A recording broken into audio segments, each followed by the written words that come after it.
ਵਾਹਿਗੁਰੂ।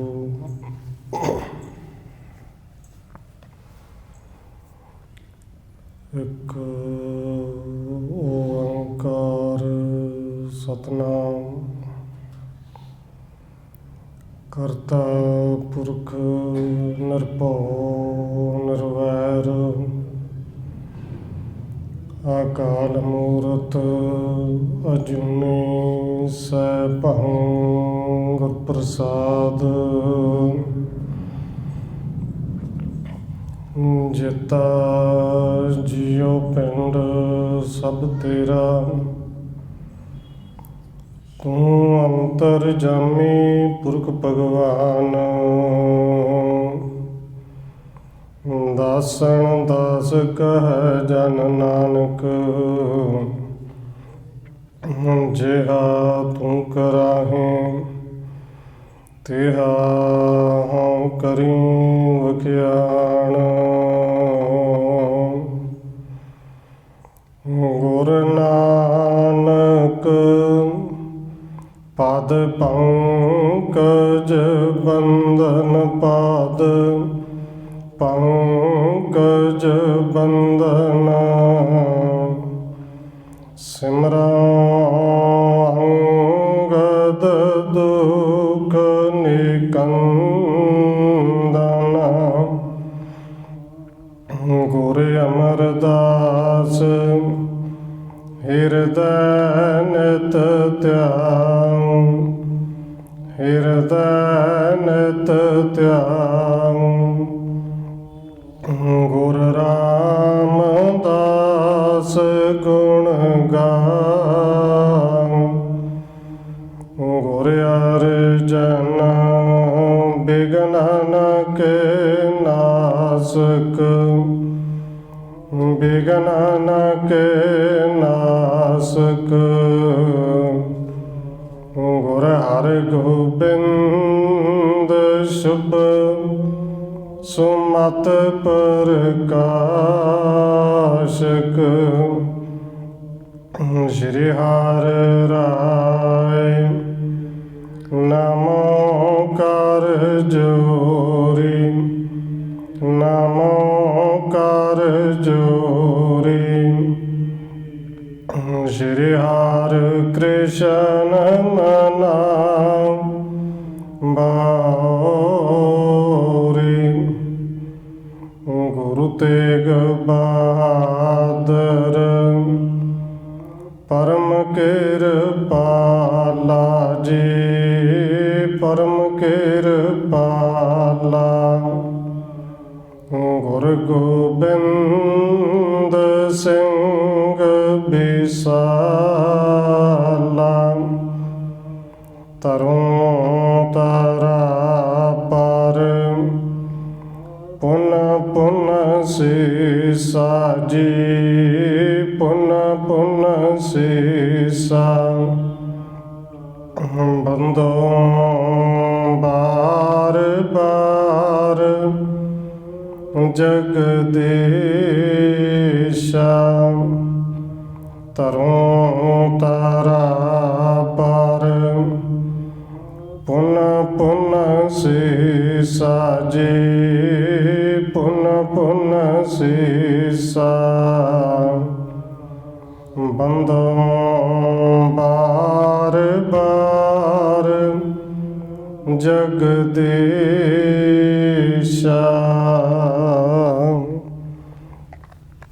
ਜਿਸ ਮਹਿ ਅੰਮ੍ਰਿਤ ਗਿਆਨ ਹੈ, ਮਾਣਕ ਭਗਤ ਬੈਰਾਗ।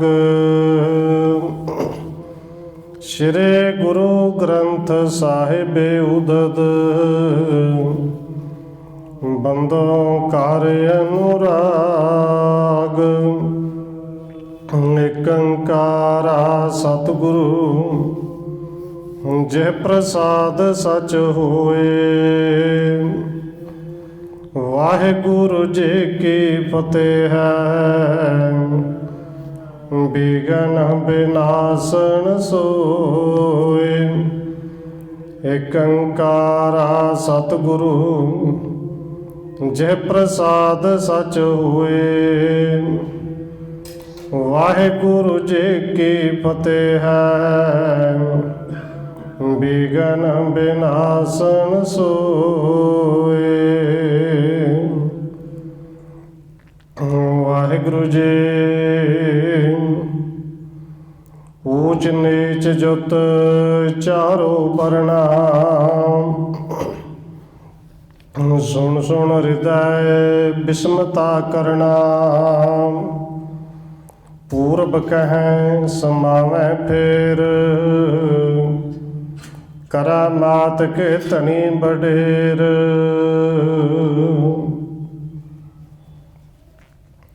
ਪਰਮ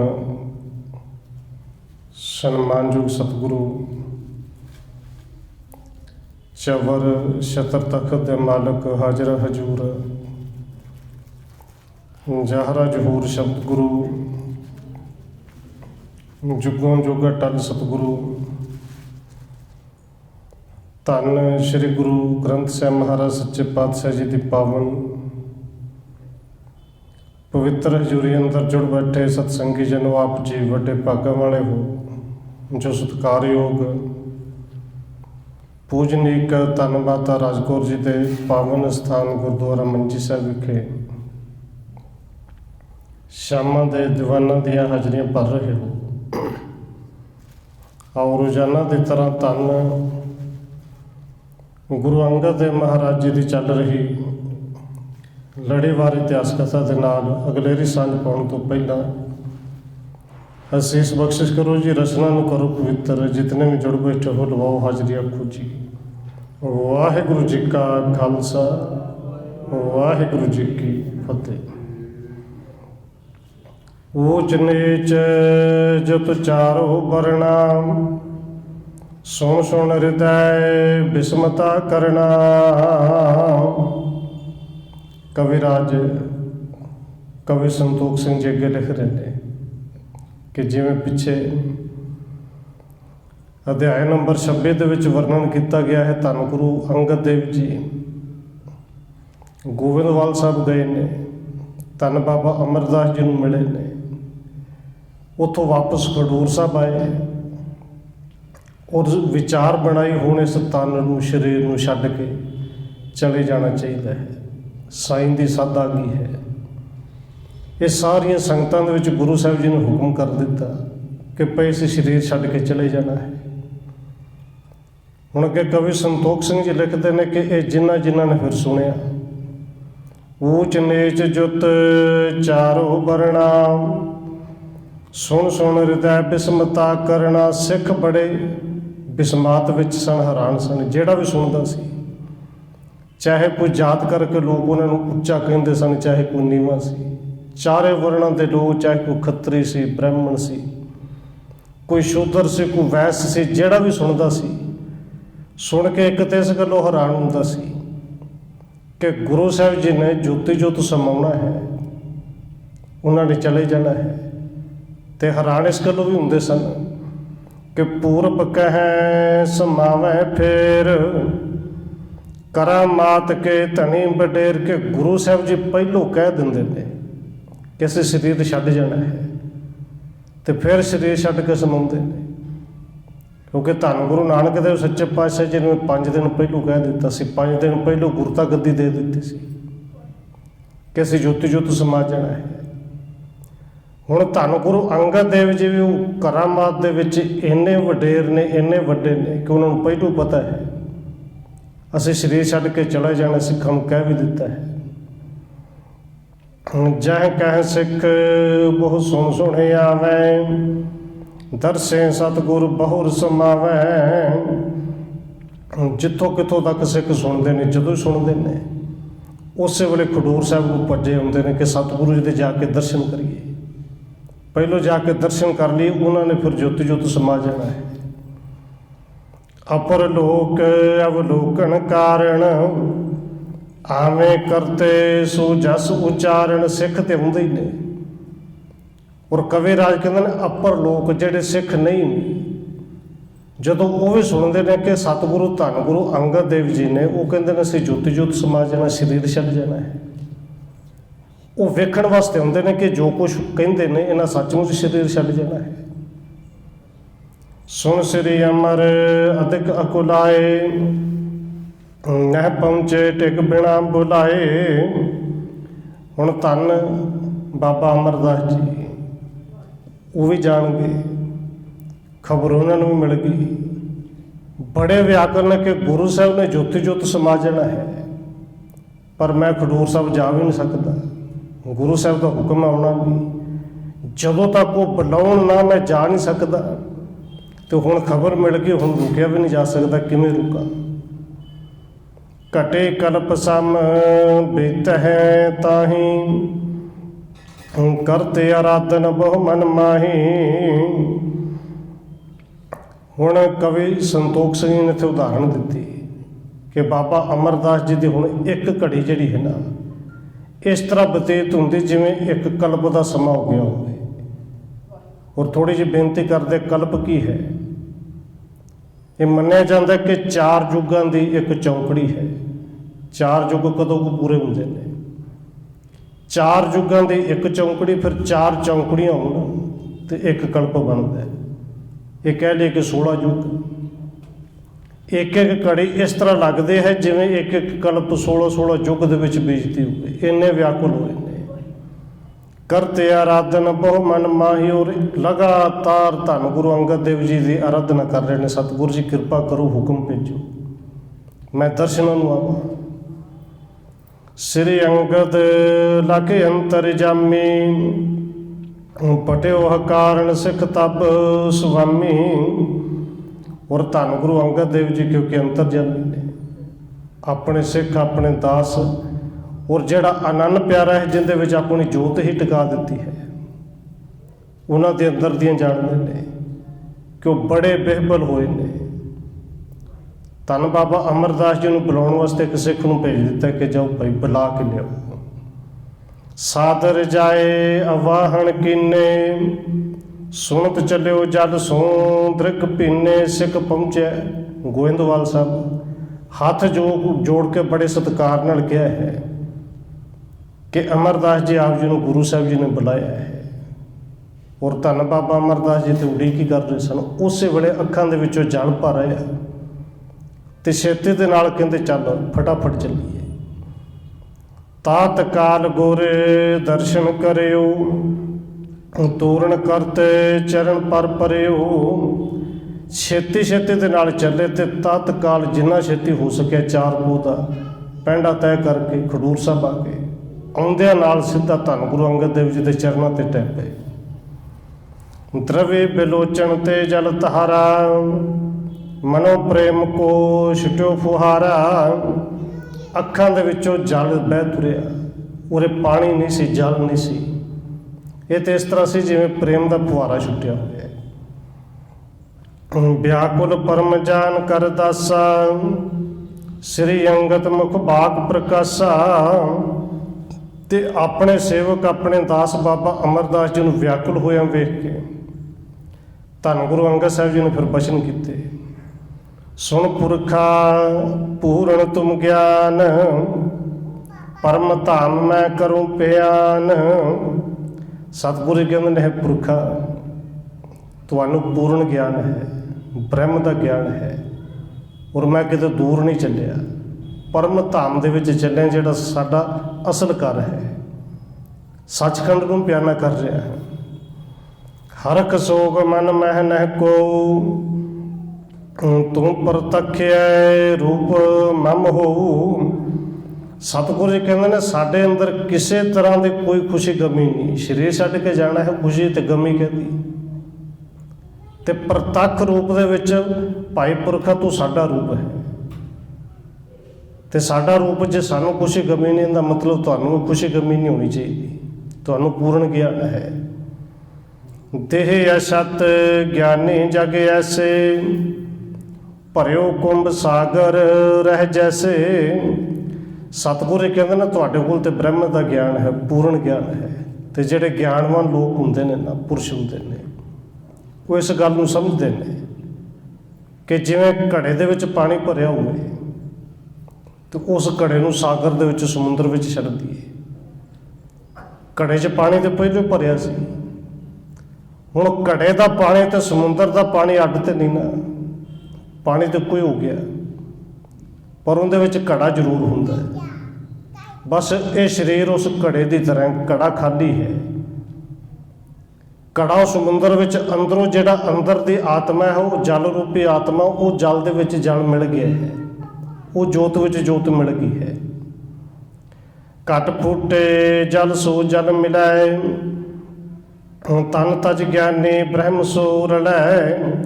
ਪਾਣੀ ਤੇ ਪਾਣੀ ਵਿੱਚ ਮਿਲੇ ਹੁੰਦਾ, ਸਮੁੰਦਰ ਵਿੱਚ ਛੱਡਿਆ ਜੋ ਘੜਾ ਜੇ ਟੁੱਟ ਜੇ, ਘੜਾ ਹੀ ਟੁੱਟਦਾ ਨਾ, ਪਾਣੀ ਤਾਂ ਪਹਿਲੋਂ ਮਿਲਿਆ ਹੋਇਆ।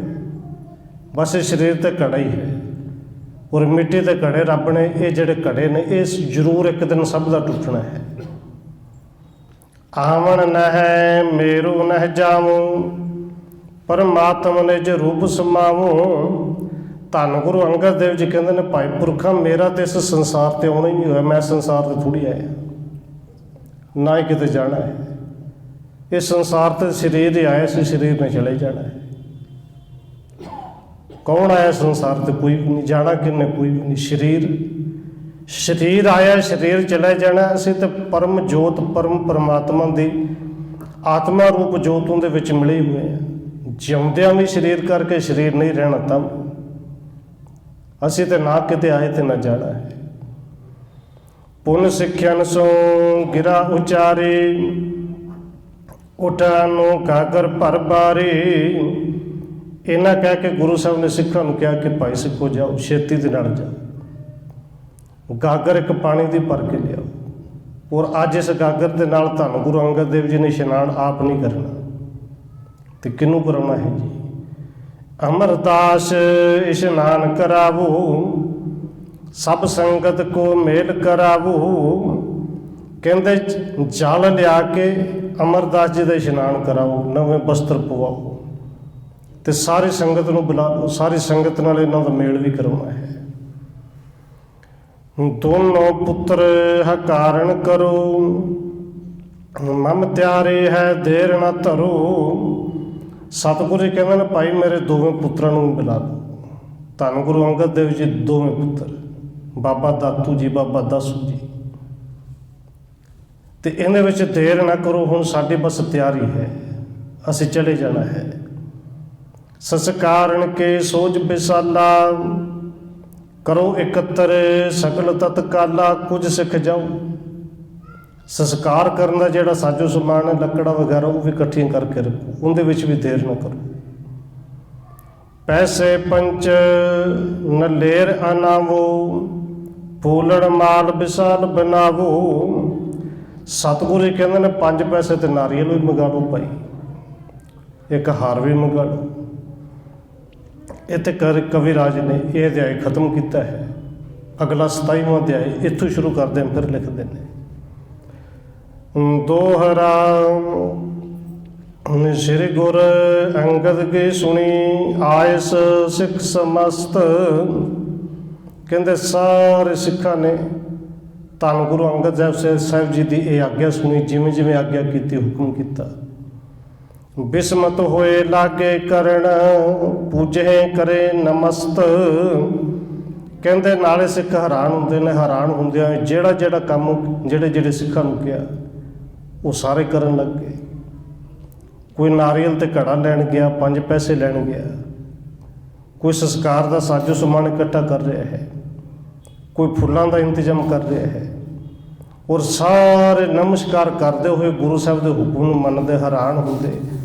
ਅੰਦਰ ਸਤਿਗੁਰੂ ਜੀ ਨੇ ਸਰੀਰ ਛੱਡ ਕੇ ਜਾਣਾ ਹੈ, ਇਸ ਗੱਲ ਦਾ ਦੁੱਖ ਵੀ ਮਨਾ ਰਹੇ ਨੇ।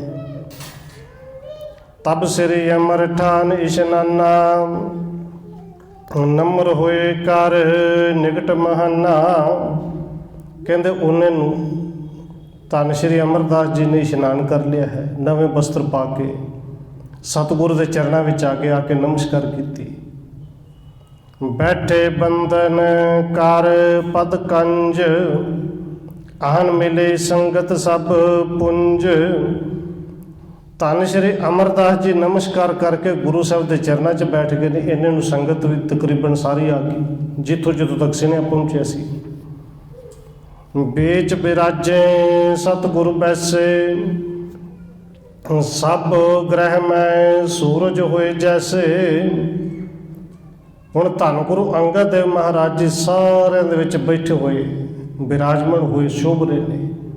ਤੇ ਇੱਥੇ ਉਦਾਹਰਣ ਦਿੱਤੀ ਕਵੀ ਸੰਤੋਖ ਸਿੰਘ ਨੇ, ਇਸ ਤਰ੍ਹਾਂ ਸ਼ੋਭਦੇ ਨੇ ਕਿ ਜਿਵੇਂ ਸਾਰੇ ਗ੍ਰਹਿਆਂ ਦੇ ਵਿੱਚ ਸੂਰਜ ਸ਼ੋਭਦਾ ਹੋਵੇ। ਨਿਸਾ ਅਵਦਿੱਤਿਆ ਨਿਕਟ ਨ ਆਵੈ, ਨਿੰਦਕ ਤਸਕਰ ਦੇਖ ਪਲਾਵੈ। ਧੰਨ ਗੁਰੂ ਅੰਗਦ ਦੇਵ ਜੀ ਦੀ ਸ਼ੋਭਾ ਇਸ ਤਰ੍ਹਾਂ ਦੀ ਹੈ, ਜਿਵੇਂ ਸੂਰਜ ਚੜ੍ਹਦਾ ਹੈ, ਸੂਰਜ ਨੂੰ ਵੇਖ ਕੇ ਤਾਰੇ ਛੁਪ ਜਾਂਦੇ ਨੇ। ਤਾਰਿਆਂ ਦਾ ਨਾਸ ਨਹੀਂ ਹੁੰਦਾ, ਤਾਰੇ ਕਿਤੇ ਜਾਂਦੇ ਨਹੀਂ, ਬਸ ਤਾਰਿਆਂ ਦੀ ਰੋਸ਼ਨੀ ਘਟ ਜਾਂਦੀ ਕਿਉਂਕਿ ਸੂਰਜ ਦੀ ਰੋਸ਼ਨੀ ਇੰਨੀ ਜ਼ਿਆਦੀ ਹੈ। ਔਰ ਧੰਨ ਗੁਰੂ ਅੰਗਦ ਦੇਵ ਸੱਚੇ ਪਾਤਸ਼ਾਹ ਜੀ ਸੂਰਜ ਦੀ ਤਰ੍ਹਾਂ ਨੇ। ਜਿਹੜੇ ਨਿੰਦਕ ਚੋਰ ਨਿੰਦਿਆ ਕਰਨ ਵਾਲੇ ਨੇ ਉਹ ਉਹਨਾਂ ਤਾਰਿਆਂ ਦੀ ਤਰ੍ਹਾਂ ਨੇ, ਜਿਹੜੇ ਉੱਥੋਂ ਭੱਜਦੇ ਵੀ ਨੇ, ਜਿਹੜੇ ਅੰਦਰ ਈਰਖਾ ਵੀ ਰੱਖਦੇ ਨੇ। ਪੇਚਕ ਬੇਮੁਖ ਅੰਧੇ ਰਹੇ, ਨਹੀਂ ਪ੍ਰਕਾਸ਼ ਮਹਾਤਮ ਲਹੇ। ਉਹ ਨਿੰਦਕ ਚੁਗਲ ਕਹਿੰਦੇ ਬੇਮੁਖ ਹੋ ਕੇ ਅੰਨੇ ਦਿਨ ਨਹੀਂ ਰਹੇ। ਉਹਨਾਂ ਨੂੰ ਅਖੀਰ ਸਮੇਂ ਤੱਕ ਵੀ ਧੰਨ ਗੁਰੂ ਅੰਗਦ ਦੇਵ ਜੀ ਦੀ ਮਹਿਮਾ ਦਾ ਪਤਾ ਹੀ ਨਹੀਂ ਲੱਗਿਆ, ਜਾਣ ਹੀ ਨਹੀਂ ਸਕੇ। ਸੰਤ ਕਮਲ ਬਿਕਸੇ ਹਰ ਖਾਏ, ਅਲ ਜਗਿਆਸੇ ਜਹ ਮੰਡਰਾਏ। ਹੁਣ ਇੱਥੇ ਕਵੀ ਰਾਜ ਨੇ ਉਦਾਹਰਣ ਦਿੱਤੀ ਕਿ ਧੰਨ ਗੁਰੂ ਅੰਗਦ ਦੇਵ ਸੱਚੇ ਪਾਤਸ਼ਾਹ ਜੀ ਸੰਤ ਰੂਪ ਹੋ ਕੇ ਇਸ ਤਰ੍ਹਾਂ ਬੈਠੇ ਨੇ ਜਿਵੇਂ ਕਮਲ ਦਾ ਫੁੱਲ ਖਿੜਿਆ ਹੋ। ਤੇ ਗੁਰੂ ਕੇ ਸਿੱਖ ਨੇ ਜਿਹੜੇ ਉਹ ਇਸ ਤਰ੍ਹਾਂ ਨੇ ਜਿਵੇਂ ਕਮਲ ਦੇ ਫੁੱਲ ਦੇ ਉੱਤੇ ਭੌਰੇ ਮੰਡਰਾਉਂਦੇ ਹੋ, ਕਿਉਂਕਿ ਸਾਰਿਆਂ ਦੀ ਨਿਗਾਹ ਗੁਰੂ ਸਾਹਿਬ ਦੇ ਮੁਖ ਤੇ ਟਿਕੀ ਹੋਈ ਕਿ ਰੱਜ ਰਜ ਕੇ ਦਰਸ਼ਨ ਕਰ ਲਈਏ। ਮਤ ਬਹੁ ਰੇਤ ਉੜਕ ਜਗ ਮਾਹੀ, ਪਰਮ ਪ੍ਰਕਾਸ਼ ਸੋ ਪਾਵਤ ਨਾਹੀ। ਜਗਤ ਵਿੱਚ ਸੰਸਾਰ ਵਿੱਚ ਜਿਹੜੇ ਮਤ ਮਾੜੀ ਮਤ ਵਾਲੇ ਨੇ, ਮਾੜੇ ਕਰਮਾਂ ਵਾਲੇ ਨੇ, ਉਹ ਉਹਨਾਂ ਤਾਰਿਆਂ ਦੀ ਤਰ੍ਹਾਂ ਨੇ ਕਿ ਸੂਰਜ ਜਦੋਂ ਚੜ੍ਹਦਾ ਹੈ ਫਿਰ ਉਹਨਾਂ ਦਾ ਪ੍ਰਕਾਸ਼ ਨਹੀਂ ਹੁੰਦਾ, ਉਹ ਨਹੀਂ ਚਮਕਦੇ। ਬਸ ਉਹ ਨਿੰਦਕ ਜਿਹੜੇ ਉੱਥੇ ਨੇੜੇ ਤੇੜੇ ਨਹੀਂ ਆਏ ਹੋਣੇ। ਸਤਿਗੁਣ ਜੁਤ ਨਰ ਜਾਗਤ ਭਏ, ਵਿਖੇ ਜੀਵ ਤਮਚਰ ਸੁਪਤਏ। ਕਹਿੰਦੇ ਉੱਥੇ ਗੁਣਾਂ ਵਾਲੇ ਮਨੁੱਖ ਜਿਹੜੇ ਨੇ ਉਹ ਜਾਗਦੇ ਹੋਏ ਭੌਰਿਆਂ ਦੀ ਤਰ੍ਹਾਂ ਨੇ, ਜਿਹੜੇ ਆਪਣੀਆਂ ਅੱਖਾਂ ਬਿਲਕੁਲ ਇਹ ਵੀ ਨਹੀਂ ਚਾਹੁੰਦੇ ਕਿ ਸਾਡੀਆਂ ਅੱਖਾਂ ਇੱਕ ਨਿਮਕ ਮੱਤ ਲਈ ਕਿਤੇ ਬੰਦ ਹੋਣ, ਚਮਕਦੇ ਵੀ ਨਹੀਂ। ਪਰ ਜਿਹੜੇ ਨਿੰਦਕ ਨੇ ਉਹ ਚਮਕਿੱਦੜਾਂ ਦੀ ਤਰ੍ਹਾਂ, ਲੋਹਾਂ ਦੀ ਤਰ੍ਹਾਂ ਅੱਖਾਂ ਤਾਂ ਉਹਨਾਂ ਦੀ ਵੀ ਖੁੱਲੀਆਂ ਹੋਣਗੀਆਂ, ਪਰ ਉਹ ਇਸ ਪਾਸੇ ਨਹੀਂ ਵੇਖ ਰਹੇ, ਉਹਨਾਂ ਨੂੰ ਇਸ ਪਾਸੇ ਨਜ਼ਰ ਹੀ ਨਹੀਂ ਆ ਰਿਹਾ। ਜਾਗਰਤ ਕਰੇ ਹੈ ਸੋ ਆਦ ਇਸ਼ਨਾਨ, ਤਿਮ ਸਿੱਖ ਲੱਗੇ ਭਗਤ ਅਰ ਗਿਆਨ। ਜਿਵੇਂ ਭਗਤ ਉੱਠ ਕੇ ਅੰਮ੍ਰਿਤ ਵੇਲੇ ਉੱਠਦੇ ਨੇ, ਜਾਗਦੇ ਨੇ, ਇਸ਼ਨਾਨ ਕਰਦੇ ਨੇ, ਸਿੱਖ ਬਿਲਕੁਲ ਉਸੇ ਤਰ੍ਹਾਂ ਇਸ਼ਨਾਨਪਣ ਸਵੇਰ ਤੱਕ ਕੀਤਾ ਹੋਇਆ ਹੈ। ਪਰ ਧੰਨ ਗੁਰੂ ਅੰਗਦ ਦੇਵ ਜੀ ਦੇ ਦਰਸ਼ਨ ਕਰਕੇ ਨਾ ਦਰਸ਼ਨਾਂ ਦੇ ਵਿੱਚੋਂ ਦਰਸ਼ਨਾਂ ਦੇ ਇਸ਼ਨਾਨ ਕਰ ਰਹੇ ਨੇ ਕਿ ਇੱਥੋਂ ਗਿਆਨ ਦੀ ਮੁਕਤੀ ਹੋਵੇਗੀ, ਗਿਆਨ ਮਿਲੇਗਾ, ਇੱਥੋਂ ਸਾਨੂੰ ਸਾਡੇ ਵਿਕਾਰਾਂ ਦੀ ਮੁਕਤੀ ਹੋਵੇਗੀ। ਸੁਪਤ ਰਹੇ ਬੇਸਿਆਣ ਕੋ ਸੇਵ, ਨਹੀਂ ਪਛਾਣ ਸਕੇ ਗੁਰ ਸੇਵ। ਜਿਹੜੇ ਵਿਸ਼ੇ ਵਿਕਾਰਾਂ ਵਿੱਚ ਫਸੇ ਹੁੰਦੇ ਨੇ ਉਹ ਸੁੱਤੇ ਰਹਿ ਜਾਂਦੇ ਨੇ। ਬਸ ਉਹ ਲੋਕ ਬਿਲਕੁਲ ਸੁੱਤੇ ਰਹਿ ਗਏ ਕਿ ਜਿਹੜੇ ਗੁਰੂ ਸਾਹਿਬ ਦੀ ਮਹਿਮਾ ਨੂੰ ਪਛਾਣ ਹੀ ਨਹੀਂ ਸਕੇ। ਤਬ ਸ਼੍ਰੀ ਅੰਗਦ ਮੁਖ ਪਰ ਲਾਲੇ, ਖਿਰਿਓ ਕਮਲ ਜਨ ਪ੍ਰਭਾ ਵਿਸਾਲੀ। ਉਧਰੋਂ ਕਹਿੰਦੇ ਧੰਨ ਗੁਰੂ ਅੰਗਦ ਦੇਵ ਜੀ, ਉਹਨਾਂ ਦੇ ਮੁਖ ਦੀ ਲਾਲੀ ਹੋਰ ਵੱਧ ਗਈ ਕਿ ਜਿਵੇਂ ਕਮਲ ਦਾ ਫੁੱਲ ਪੂਰੀ ਤਰ੍ਹਾਂ ਖਿੜ ਗਿਆ ਹੋਵੇ, ਪ੍ਰਕਾਸ਼ਮਾਨ ਹੋ ਗਿਆ ਹੋਵੇ। ਨਿਜਾ ਆਨੰਦ ਮਹਿ ਮਗਨ ਮਹਾਨਾ, ਸਭਨ ਮਹਿ ਤਬ ਬਾਕ ਬਖਾਨਾ। ਧੰਨ ਗੁਰੂ ਅੰਗਦ ਦੇਵ ਸੱਚੇ ਪਾਤਸ਼ਾਹ ਜਿਹੜੇ ਨਿਜ ਆਨੰਦ ਦੇ ਵਿੱਚ, ਆਨੰਦ ਸਰੂਪ ਦੇ ਵਿੱਚ ਹਰ ਵੇਲੇ ਮਗਨ ਰਹਿੰਦੇ ਨੇ, ਇੱਕ ਸਮਾਨ ਰਹਿੰਦੇ ਨੇ। ਉਦੋਂ ਸਾਰਿਆਂ ਦੇ ਵਿੱਚ ਫਿਰ ਧੰਨ ਗੁਰੂ ਅੰਗਦ ਸਾਹਿਬ ਜੀ ਨੇ ਬਚਨ ਕੀਤੇ।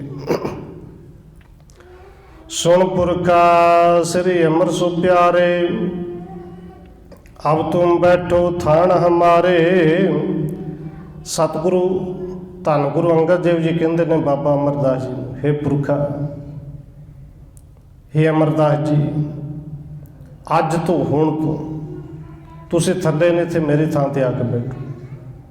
ਸਤਿਗੁਰੂ ਜੀ ਆਪ ਖੜੇ ਹੋ ਗਏ ਨੇ, ਬਾਬਾ ਅਮਰਦਾਸ ਜੀ ਨੂੰ ਬਾਹ ਤੋਂ ਫੜਿਆ ਆਪਣੀ ਥਾਂ ਤੇ ਬਿਠਾਉਂਦੇ ਨੇ ਔਰ ਨਾਲ ਬਚਨ ਕਰਦੇ ਨੇ, ਰਾਜ ਜੋਗ ਕੋ ਮਹਿਦ ਸਿੰਘਾਸਣ, ਤਿਸ ਪਰ ਸ਼ੋਭੋ ਕਰੋ ਪ੍ਰਕਾਸ਼ਣ। ਸਤਿਗੁਰੂ ਕਹਿੰਦੇ ਨੇ ਅਮਰਦਾਸ ਜੀ ਹੁਣ ਤੋਂ ਤੁਸੀਂ ਗੁਰੂ ਅਮਰਦਾਸ ਹੋ। ਇਹ ਧੰਨ ਗੁਰੂ ਨਾਨਕ ਸਾਹਿਬ ਦਾ ਸਿੰਘਾਸਣ ਹੈ, ਇਹ ਕਿਸੇ ਰਾਜੇ ਦੀ ਰਾਜਗੱਦੀ ਨਹੀਂ, ਇਹ ਰਾਜ ਜੋਗ ਦਾ ਸਿੰਘਾਸਣ ਹੈ। ਇੱਥੇ ਰਾਜ ਵੀ ਹੈ, ਜੋਗ ਵੀ ਹੈ। ਔਰ ਭੱਟ ਸਾਹਿਬਾਂ ਨੇ ਪਾਵਨ ਬਚਨ ਕਹੇ ਨੇ ਕਿ ਕੱਲ ਜਸ ਸੋ ਜਸ ਗਾਵੋ ਗੁਰੂ ਨਾਨਕ, ਰਾਜ ਜੋਗ ਜਿਨ ਮਾਣਿਓ। ਧੰਨ ਗੁਰੂ ਨਾਨਕ ਦੇਵ ਸੱਚੇ ਪਾਤਸ਼ਾਹ ਜੀ ਤੁਸੀਂ ਰਾਜ ਤੇ ਜੋਗ ਦੋਵੇਂ ਮਾਣੇ ਨੇ। ਇਹ ਰਾਜ ਤੇ ਜੋਗ ਦਾ ਸਿੰਘਾਸਣ ਹੈ। ਕਹਿ ਪਹਿਰਾਏ ਬਸਤਰ ਨਵੀਨ, ਤਿਲਕ ਭਾਲ ਨਿਜ ਕਰ ਸੋਕੀਨ। ਇਹ ਕਹਿ ਕੇ ਬਚਨ ਕਰਕੇ ਜਿਹੜੇ ਧੰਨ ਗੁਰੂ ਅਮਰਦਾਸ ਜੀ ਨੇ ਨਵੇਂ ਬਸਤਰ ਪਾਏ ਸਨ, ਸਤਿਗੁਰੂ ਜੀ ਨੇ ਉਹ ਬਿਠਾ ਕੇ ਉਹਨਾਂ ਬਸਤਰਾਂ ਦੇ ਉੱਤੇ ਮੱਥੇ ਦੇ ਉੱਤੇ ਇੱਕ ਤਿਲਕ ਵੀ ਲਾਇਆ ਹੈ। ਭਗਤ ਬਿਰਾਗ ਜੋਗ ਤਤ ਗਿਆਨਾ, ਇਨ ਚਾਰਨ ਕੋ ਦੀਨ ਖਜ਼ਾਨਾ। ਤੇ ਨਾਲ ਧੰਨ ਗੁਰੂ ਅੰਗਦ ਦੇਵ ਜੀ ਬਚਨ ਕਰਦੇ ਨੇ, ਕਹਿੰਦੇ ਪੁਰਖਾ ਅੱਜ ਤੋਂ ਗੁਰੂ ਅਮਰਦਾਸ ਹੋ, ਜਗਤ ਗੁਰੂ ਹੋ। ਤੇ ਧੰਨ ਗੁਰੂ ਨਾਨਕ ਦੇਵ ਸੱਚੇ ਪਾਤਸ਼ਾਹ ਜੀ ਦੇ ਘਰ ਵਿੱਚ ਜਿੰਨੇ ਖਜ਼ਾਨੇ ਭਰੇ ਨੇ, ਉਹਨਾਂ ਦੇ ਵਿੱਚੋਂ 4 ਖਜ਼ਾਨੇ ਅੱਜ ਤੁਹਾਨੂੰ ਦਿੱਤੇ। 4 ਖਜ਼ਾਨੇ ਕਿਹੜੇ ਨੇ ਜੀ? ਕਹਿੰਦੇ ਭਗਤ ਵੈਰਾਗ ਜੋਗ ਤਤ ਗਿਆਨਾ, ਭਗਤੀ ਦਾ ਖਜ਼ਾਨਾ, ਵੈਰਾਗ ਦਾ ਖਜ਼ਾਨਾ, ਜੋਗ ਦਾ ਖਜ਼ਾਨਾ ਤੇ ਗਿਆਨ ਦਾ ਖਜ਼ਾਨਾ। ਨਾਲ ਬਚਨ ਕਰਦੇ ਨੇ, ਮਨ ਬਾਂਚਤ ਦੇਹੁ ਜਗ ਮਹਿਤਾਨ, ਤੋਟ ਨਾ ਦਿਨ ਪ੍ਰਤ ਵਧੇ ਨਿਧਾਨ। ਕਹਿੰਦੇ ਇਹ ਖਜ਼ਾਨਾ ਐਸਾ ਹੈ ਪੁਰਖਾ, ਮਨ ਬਾਂਚਤ, ਜਿੰਨਾ ਤੁਹਾਨੂੰ ਚੰਗਾ ਲੱਗੇ, ਜਿੰਨਾ ਚਾਹੋ ਉਹਨਾਂ ਸੰਸਾਰ ਦੇ ਵਿੱਚ ਇਹਦਾ ਦਾਨ ਵੰਡੋ। ਕਹਿੰਦਾ ਜੀ ਭਗਤੀ ਦਾ, ਬਰਾਗ ਦਾ, ਜੋਗ ਦਾ, ਗਿਆਨ ਦਾ। ਔਰ ਕਹਿੰਦੇ ਖਜ਼ਾਨਾ ਐਸਾ ਹੈ ਕਿ ਤੋਟ ਨਾ ਦਿਨ ਪ੍ਰਤ ਵਧੇ ਨਿਧਾਨ। ਦਿਨ ਪ੍ਰਤ ਇਹ ਜਿੰਨਾ ਵੰਡੋਗੇ ਉਨਾ ਹੀ ਵਧੇਗਾ, ਘਟਦਾ ਨਹੀਂ। ਇਸ ਨੂੰ ਗੁਰੂ ਅਰਜਨ ਦੇਵ ਮਹਾਰਾਜ ਜੀ ਨੇ ਪਾਵਨ ਬਚਨ ਕਹੇ ਸਨ ਕਿ ਪੀਓ ਦਾਦੇ ਕਾ ਖੋਲ ਡਿੱਠਾ ਖਜ਼ਾਨਾ।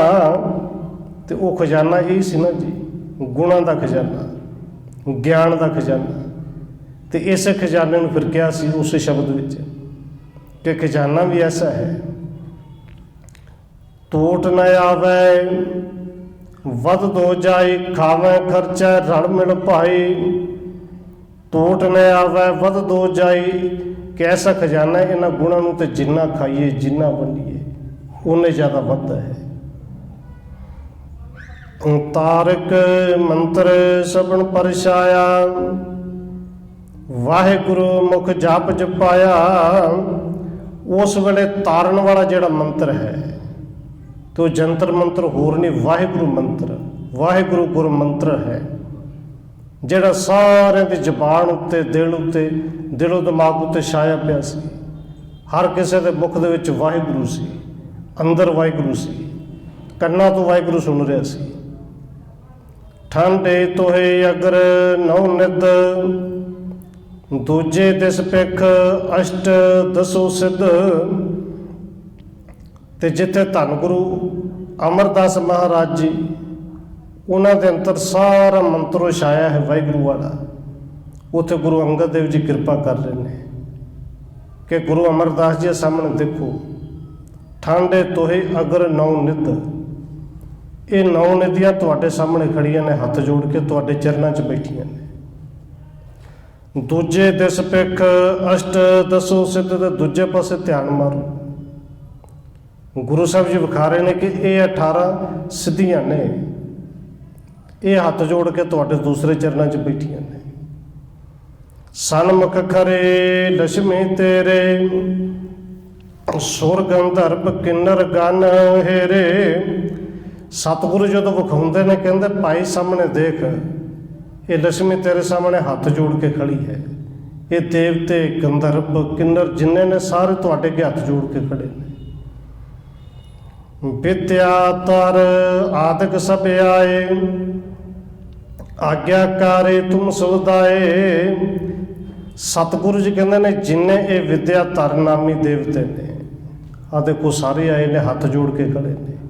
ਇਹ ਸਾਰੇ ਤੁਹਾਡੀ ਆਗਿਆ ਦੇ ਵਿੱਚ ਨੇ। ਇਹਨਾਂ ਨੂੰ ਜੋ ਵੀ ਹੁਕਮ ਕਰੋਗੇ, ਜੋ ਵੀ ਸੇਵਾ ਲਾਓਗੇ, ਸਾਰੇ ਤੁਹਾਡੇ ਸੇਵਕ ਨੇ, ਇਹ ਸਾਰੇ ਸੇਵਾ ਕਰਨਗੇ। ਤੀਨ ਲੋਕ ਮਹਿ ਮੁਖਿਆ ਬਹਾਨੇ, ਸਭ ਕਰ ਜੋਰ ਖਰੇ ਅਵਗਾ ਅਗਵਾਨੇ। ਸਤਿਗੁਰੂ ਜੀ ਕਹਿੰਦੇ ਨੇ ਸਾਹਮਣੇ ਦੇਖੋ ਭਾਈ, ਤਿੰਨਾਂ ਲੋਕਾਂ ਵਿੱਚ ਜਿਹੜੇ ਮਹਾਨ ਨੇ, ਜਿਹੜੇ ਮੁਖੀ ਨੇ, ਉਹ ਸਾਰੇ ਤੁਹਾਡੇ ਸਾਹਮਣੇ ਹੱਥ ਜੋੜ ਕੇ ਖੜੇ ਨੇ। ਨਿਤ ਅਧੀਨ ਰਹਿ ਹਿਰਦੈ ਵਿਚਾਰੋ, ਨਮੋ ਕਰਤ ਇਨ ਦਿਸ਼ਾ ਨਿਹਾਰੋ। ਸਤਿਗੁਰੂ ਜੀ ਕਹਿੰਦੇ ਭਾਈ ਇਹਨਾਂ ਵੱਲੇ ਦੇਖੋ, ਤੁਸੀਂ ਇਹਨਾਂ ਦੇ ਵੀ ਗੁਰੂ ਹੋ, ਇਹ ਸਦਾ ਤੁਹਾਡੇ ਅਧੀਨ ਰਹਿਣਗੇ, ਹੱਥ ਜੋੜ ਕੇ ਖੜੇ ਰਹਿਣਗੇ, ਤੁਹਾਡਾ ਹੁਕਮ ਮੰਨਣਗੇ, ਤੁਹਾਨੂੰ ਨਮਸਕਾਰ ਕਰਨਗੇ। ਤਬ ਸਵੇਰੇ ਅਮਰ ਨੰਬਰ ਹੋਏ ਕਹਿਓ, ਇਨਸੋ ਮੈਂ ਕੁਛ ਕਾਮ ਨ ਲਹਿਓ। ਧੰਨ ਗੁਰੂ ਅਮਰਦਾਸ ਮਹਾਰਾਜ ਜੀ ਬੜੇ ਸਨਿਮਰ ਹੋ ਕੇ ਕਹਿੰਦੇ ਨੇ, ਹੇ ਸਤਿਗੁਰੂ ਜੀ, ਇਹਨਾਂ ਤੋਂ ਮੈਂ ਕੀ ਕੰਮ ਲੈਣਾ ਹੈ? ਇਹ ਨਿੱਧੀਆਂ ਸਿੱਧੀਆਂ ਮੇਰੇ ਕਿਹੜੇ ਕੰਮ ਦੀਆਂ ਨੇ? ਇਹ ਦੇਵੀ ਦੇਵਤਿਆਂ ਤੋਂ ਮੈਂ ਕਿਹੜੀ ਨੌਕਰੀ ਕਰਾਉਣੀ ਹੈ? ਮੈਂ ਇਹਨਾਂ ਤੋਂ ਕੋਈ ਕੰਮ ਨਹੀਂ ਲੈਣਾ, ਮੇਰੇ ਕਿਸੇ ਕੰਮ ਦੇ ਨਹੀਂ, ਮੈਨੂੰ ਇਹਨਾਂ ਦੀ ਲੋੜ ਨਹੀਂ। ਕਰੋ ਕਹਾ ਮੈਂ ਇਨ ਕੋ ਲੋਰ, ਬਸੋ ਹਿਰਦੇ ਪਦ ਪੰਕਜ ਤੋਰ। ਲੋਕ ਰਿੱਧੀਆਂ ਸਿੱਧੀਆਂ ਵਾਸਤੇ ਸਾਰਾ ਜੀਵਨ ਲਾ ਦਿੰਦੇ ਨੇ, ਮਿਲ ਜਾਣ। ਪਰ ਧੰਨ ਗੁਰੂ ਅਮਰਦਾਸ ਜੀ ਕਹਿੰਦੇ ਨੇ, ਸਤਿਗੁਰੂ ਜੀ ਮੈਨੂੰ ਇਹਨਾਂ ਦੀ ਲੋੜ ਹੀ ਨਹੀਂ, ਮੈਂ ਇਹਨਾਂ ਤੋਂ ਕਰਾਉਣਾ ਕੀ ਹੈ? ਬਸ ਮੇਰੇ ਤੇ ਕਿਰਪਾ ਕਰੋ, ਮੇਰੇ ਤੇ ਹਿਰਦੇ ਵਿੱਚ ਤੁਸੀਂ ਵਸ ਜਾਓ, ਤੁਸੀਂ ਹਿਰਦੇ ਵਿੱਚ ਵਸ ਜਾਓ, ਹੋਰ ਕਿਸੇ ਦੀ ਲੋੜ ਨਹੀਂ, ਇਹਨਾਂ ਤੋਂ ਕੁਝ ਨਹੀਂ ਕਰਾਉਣਾ। ਸਭ ਕੇ ਮਨ ਕੇ ਜਾਨੋ ਸੁਆਮੀ, ਜਿਮ ਵਰਤੈ ਤਿਮ ਅੰਤਰ ਜਾਮੀ। ਹੇ ਮਾਲਕ, ਹੇ ਸੁਆਮੀ ਸਤਿਗੁਰੂ ਜੀ, ਤੁਸੀਂ ਸਾਰੇ ਦੇ ਅੰਦਰ ਦੀ ਜਾਣਦੇ ਹੋ, ਤੇ ਜਿਵੇਂ ਤੁਹਾਨੂੰ ਚੰਗਾ ਲੱਗਦਾ ਵਰਤਦੇ ਵੀ ਸਾਰੇ ਦੇ ਅੰਦਰ ਉਹੀ ਉਸੇ ਤਰ੍ਹਾਂ। ਤੇ ਮੇਰੇ ਅੰਦਰ ਦੀ ਬਸ ਇੱਕੋ ਹੀ ਕਾਮਨਾ ਹੈ, ਇੱਕੋ ਹੀ ਭਾਵਨਾ ਹੈ, ਇੱਕੋ ਹੀ ਚੀਜ਼ ਚਾਹੀਦੀ। ਕਿਹੜੀ ਜੀ? ਜਾਂ ਤੇ ਮੇਰੇ ਮਨ ਕੀ ਜਾਨ, ਬਸੋ ਹਿਰਦੇ ਨਿਤ ਕਾਂਕ ਮਹਾਨ। ਤੇ ਉਹ ਕਾਂਕਸ਼ਾ ਇੱਕੋ ਹੀ ਹੈ, ਮੇਰੇ ਮਨ ਦੀ ਉਸ ਕਾਂਕਸ਼ਾ ਨੂੰ ਜਾਣੋ ਤੇ ਸਮਝੋ ਕਿ ਤੁਸੀਂ ਬਸ ਮੇਰੇ ਹਿਰਦੇ ਵਿੱਚ ਵਸੇ ਰਹੋ, ਹਿਰਦੇ ਵਿੱਚ ਤੁਸੀਂ ਵਸੇ ਰਹੋ, ਹੋਰ ਕੁਝ ਨਹੀਂ ਚਾਹੀਦਾ। ਸ੍ਰੀ ਅੰਗਦ ਸੁਣ ਪੁਨ ਸਮਝਾਇਵ, ਬਿਨਾ ਕਹੇ ਕਹਿ ਸਭ ਟਿਕਿਆਇਵ। ਸਤਿਗੁਰੂ ਧੰਨ ਗੁਰੂ ਅੰਗਦ ਦੇਵ ਜੀ ਫਿਰ ਕਹਿੰਦੇ ਨੇ ਕਿ ਹੇ ਪੁਰਖਾ, ਹੇ ਸਤਿਗੁਰੂ, ਕਹਿੰਦੇ ਇਹਨਾਂ ਨੂੰ ਕਹਿਣ ਦੀ ਲੋੜ ਨਹੀਂ, ਇਹਨਾਂ ਨੂੰ ਅਸੀਂ ਵੀ ਨਹੀਂ ਬੁਲਾਇਆ, ਇਹ ਬਿਨਾਂ ਕਹਿਣ ਤੋਂ, ਬਿਨਾਂ ਬੁਲਾਏ ਤੋਂ ਆਪ ਹੀ ਆਏ ਨੇ। ਕਰਨਹਾਰ ਆਗਿਆ ਨਿਤ ਤੇਰੀ, ਸਗਲ ਭਾਂਤ ਇਨ ਸ਼ਕਤ ਵਡੇਰੇ। ਇਹਨਾਂ ਵਿੱਚ ਬੜੀਆਂ ਬੜੀਆਂ ਵੱਡੀਆਂ ਸ਼ਕਤੀਆਂ ਨੇ, ਪਰ ਇਹ ਸਾਰੇ ਸ਼ਕਤੀਵਾਨ ਨੇ ਜਿਹੜੇ ਇਹ ਤੁਹਾਡੇ ਹੁਕਮ ਦੇ ਵਿੱਚ ਨੇ, ਤੁਹਾਡੀ ਆਗਿਆ ਦੇ ਵਿੱਚ ਹੀ ਰਹਿਣਗੇ। ਚਾਹੋ ਕਰੋ ਨਹਿ ਚਾਹੋ ਨਾ ਕਹੀਐ, ਇਹ ਸਭ ਨਿਕਟ ਆਪਣੇ ਲਹੀਐ। ਸਤਿਗੁਰੂ ਜੀ ਕਹਿੰਦੇ ਨੇ ਕਿ ਪੁਰਖਾ, ਤੁਸੀਂ ਚਾਹੋ ਜਾਂ ਨਾ ਚਾਹੋ, ਤੁਸੀਂ ਇਹਨਾਂ ਨੂੰ ਕੋਈ ਹੁਕਮ ਕਰੋ ਜਾਂ ਨਾ ਕਰੋ, ਬਸ ਇਹ ਹੱਥ ਜੋੜ ਕੇ ਹਰ ਵੇਲੇ ਤੁਹਾਡੇ ਇਸ਼ਾਰੇ ਤੇ, ਤੁਹਾਡੇ ਹੁਕਮ ਦਾ ਇੰਤਜ਼ਾਰ ਕਰਦੇ ਹੀ ਰਹਿਣਗੇ। ਭਾਵੇਂ ਤੁਸੀਂ ਨਾ ਚਾਹੋ, ਪਰ ਰਿੱਧੀਆਂ ਸਿੱਧੀਆਂ ਤਾਕਤਾਂ ਤਾਂ ਤੁਹਾਡੇ ਚਰਨਾਂ ਵਿੱਚ ਰਹਿਣਗੀਆਂ ਨੇ। ਹੁਕਮ ਨਾ ਕਰੋ, ਇਹਨਾਂ ਨੂੰ ਨਾ ਵਰਤੋ, ਬੇਸ਼ੱਕ ਨਾ ਵਰਤੋ, ਪਰ ਇਹ ਫਿਰ ਵੀ ਤੁਹਾਡੇ ਸਾਹਮਣੇ ਹੱਥ ਜੋੜ ਕੇ ਤੁਹਾਡੇ ਚਰਨਾਂ 'ਚ ਰਹਿਣਗੀਆਂ। ਸਕਲ ਜਗਤ ਕੋ ਤੁਝ ਗੁਰ ਕੀਨਾ, ਰਾਜ ਜੋਗ ਸਿੰਘਾਸਣ ਦੀਨਾ। ਸਤਿਗੁਰੂ ਜੀ ਕਹਿੰਦੇ ਨੇ, ਭਾਈ ਪੁਰਖਾ, ਤੁਹਾਨੂੰ ਧੰਨ ਗੁਰੂ ਨਾਨਕ ਸਾਹਿਬ ਜੀ ਦਾ ਰਾਜ ਜੋਗ ਵਾਲਾ ਸਿੰਘਾਸਣ ਦਿੱਤਾ ਹੈ। ਹੁਣ ਰਾਜ ਜੋਗ, ਤੁਸੀਂ ਰਾਜ ਵੀ ਕਰਨਾ, ਜੋਗ ਵੀ ਕਰਨਾ ਹੈ। ਇੱਥੇ ਜੋਗੀ ਆਉਣ, ਰਾਜੇ ਆਉਣ, ਸਾਰੇ ਤੁਹਾਡੇ ਹੁਕਮ ਦੇ ਵਿੱਚ ਨੇ। ਇਹਨਾਂ ਨੂੰ ਤੁਸੀਂ ਬੁਲਾਵੋ ਨਾ ਬੁਲਾਵੋ, ਪਰ ਇਹ ਹੱਥ ਜੋੜ ਕੇ ਤੁਹਾਡੀ ਸੇਵਾ ਦੇ ਵਿੱਚ ਰਹਿਣਗੇ। ਸਤਨਾਮ ਕੋ ਸਿਮਰਨ ਸਾਰੇ, ਉਪਦੇਸ਼ੋ ਹੋਏ ਭਗਤ ਉਧਾਰੇ। ਸਤਿਗੁਰੂ ਜੀ ਕਹਿੰਦੇ ਨੇ ਇਹਨਾਂ ਦੇ ਵੀ ਤੁਸੀਂ ਗੁਰੂ ਹੋ। ਜਿੱਥੇ ਸਾਰਿਆਂ ਨੂੰ ਸਤਨਾਮ ਵਾਹਿਗੁਰੂ ਦਾ ਸਿਮਰਨ ਤੁਸੀਂ ਦ੍ਰਿੜ ਕਰਾਉਣਾ ਹੈ, ਜਪਾਉਣਾ ਹੈ, ਉੱਥੇ ਇਹਨਾਂ ਨੂੰ ਉਪਦੇਸ਼ ਦੇਣਾ ਹੈ। ਤੁਸੀਂ ਕੇਵਲ ਮਨੁੱਖਾਂ ਦੇ ਨਹੀਂ, ਜਗਤ ਗੁਰੂ ਹੋ, ਸਾਰਿਆਂ ਦੇ ਗੁਰੂ ਹੋ। ਨਰਨ ਹਜ਼ਾਰਨ ਕੋ ਕਲਿਆਣ, ਕਰੋ ਆਪ ਦੇ ਕਰ ਉਰ ਗਿਆਨ। ਸਤਿਗੁਰੂ ਜੀ ਕਹਿੰਦੇ ਨੇ ਹਜ਼ਾਰਾਂ ਹੀ ਲੋਕਾਂ ਦਾ, ਹਜ਼ਾਰਾਂ ਹੀ ਮਨੁੱਖਾਂ ਦਾ ਕਲਿਆਣ ਤੇ ਤੁਸੀਂ ਕਰਨਾ ਹੀ, ਉਹਨਾਂ ਨੂੰ ਗਿਆਨ ਦੇ ਕੇ, ਨਾਮ ਜਪਾ ਕੇ, ਔਰ ਇਹਨਾਂ ਬਾਕੀਆਂ ਸਾਰਿਆਂ ਦਾ ਵੀ ਭਲਾ ਕਰਨਾ ਹੈ। ਇਸੇ ਤਰ੍ਹਾਂ ਧੰਨ ਗੁਰੂ ਅੰਗਦ ਦੇਵ ਮਹਾਰਾਜ ਜੀ ਕੁਝ ਬਚਨ ਵਿਲਾਸ ਹੋਰ ਕਰਦੇ ਨੇ। ਫਿਰ ਜਿਵੇਂ ਗੁਰੂ ਅਮਰਦਾਸ ਜੀ ਨੂੰ ਗੁਰਤਾ ਗੱਦੀ ਸਿੰਘਾਸਨ ਤੇ ਬਿਠਾ ਦਿੱਤਾ ਕਿ ਗੁਰਤਾ ਗੱਦੀ ਜਿਵੇਂ ਦੇਣੀ ਹੈ, ਕੁਝ ਕੁ ਰਹਿੰਦਾ ਪ੍ਰਸੰਗ ਕੱਲ੍ਹ ਸਾਂਝਾ ਕਰਾਂਗੇ। ਹੋਈਆਂ ਫੁੱਲਾਂ ਦੀ ਖਿਮਾ। ਆਓ 1-2 ਮਿੰਟ ਹੋਰ ਰਸਨਾ ਦੇ ਨਾਲ ਹਾਜ਼ਰੀ ਲਵਾਈਏ, ਫਿਰ ਸਮਾਪਤੀ ਹੈ ਜੀ। ਵਾਹਿਗੁਰੂ